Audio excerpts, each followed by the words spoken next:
Why do we love watching things fall apart? From creators getting cancelled to companies going bankrupt, downfall videos rack up millions of views on this platform every single day. But what's really going on here?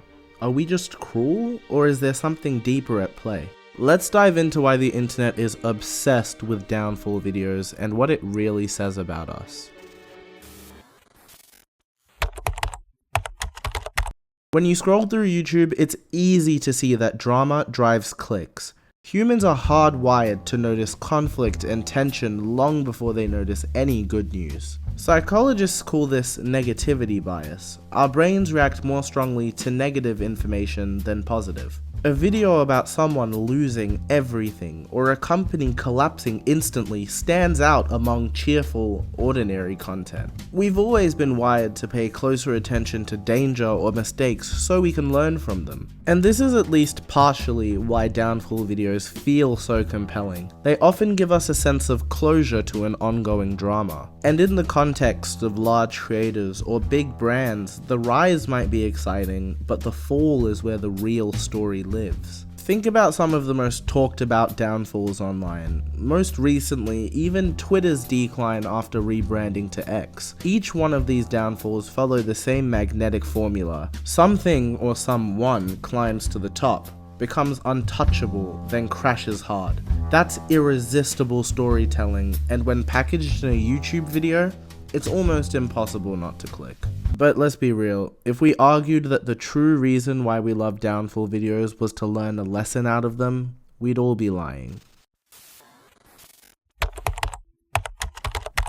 There's another layer to why we love downfall videos, and while it's a little more uncomfortable to admit, it's much closer to the truth. Psychologists have a word for it: schadenfreude. It's a German term that basically means pleasure at someone else's misfortune. Now, that doesn't always mean we're cruel or we're rooting for someone to fail. Often it can be curiosity or even relief. When a mega popular YouTuber gets caught in a scandal or a massive platform makes a huge mistake, there's part of us that thinks, wow, I'm glad that's not me. But there's a darker side to it all. There's something deeply and innately satisfying about seeing something that seemed unstoppable finally losing its footing. We're drawn to stories of growth and success, but what really keeps people glued to the screen is the flip side, the fall. That also ties into the phenomenon of someone who grows really big all of a sudden garnering hate that almost seems to come from nowhere, and it's an inevitability. The same success that brings millions of fans also attracts critics, doubters, and people who just want to see balance restored. That's why downfall videos are so appealing. People find pleasure in other people's misfortunes, and the bigger they are, the harder they tend to fall. The popularity of these videos doesn't come without consequences, however. When we watch downfall videos, it's easy to forget that there's a real person behind the headlines or the channel name. The bigger someone gets, the less human they can start to seem, and the more their mistakes feel like entertainment instead of real consequences. That's where things can get messy. Some creators lean into the drama, stretching facts or fueling rumors just to keep viewers hooked. At some point you have to ask, when does commentary cross a line into exploitation? It's one thing to analyze a company's bad decision or a creator's misstep, it's another to celebrate it like it's some sort of sport.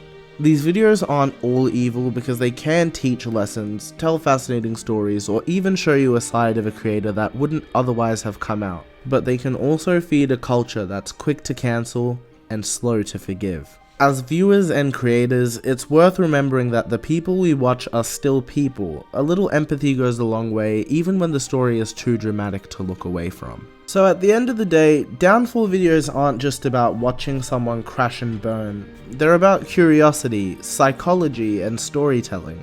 They remind us that success isn't permanent and that even the biggest names can stumble. That mix of drama and very human flaws is what keeps us clicking, but it's also worth asking yourself, why are we so drawn to this? Are we really learning something, or are we just looking for our next fix of schadenfreude?